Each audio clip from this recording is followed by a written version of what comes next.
মঙ্গলবার দুপুরে আলিপুরদুয়ার শহরে কলেজ হল্ট এলাকার ইলেকট্রিক অফিসের পাশে একটি দোকান ও কারখানায় বিধ্বংসী অগ্নিকাণ্ড কালো ধোঁয়ায় আচ্ছন্ন হয়ে যায় গোটা শহর।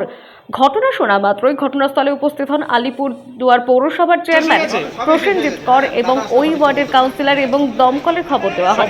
কিছুক্ষণের মধ্যেই দমকলের 3টি ইঞ্জিন ঘটনাস্থলে এসে আগুন নিয়ন্ত্রণে আনে।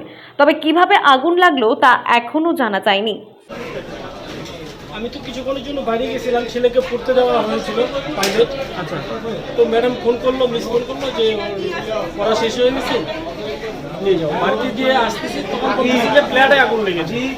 তো আমি দৌড় আসলাম, এসে দেখি যে সবাই বলতেছে যে তোর দোকানে আগুন লাগলো।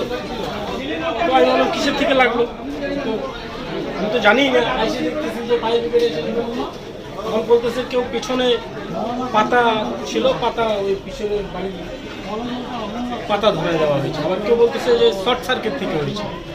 কিসের থেকে আমি সঠিক বলতে পারতেছি না। কি বলতে হয়েছে, দোকান কিছুদিন আগে প্লাই দিয়ে বানানো হয়েছে, এমন ছোটো মোটো দোকান। কিছু রূপার মালঠাল ছিল, কাউন্টারে কিছু কম বেশি সোনার মাল ছিল, সেগুলোকে যতটুকু পাড়া গেছে সেগুলোকে সিন্দুকটা সেফটি ছিল। আলিপুরদুয়ার থেকে রতন বর্মনের রিপোর্ট, টাইমলেস ডেভিকশন নিউজ।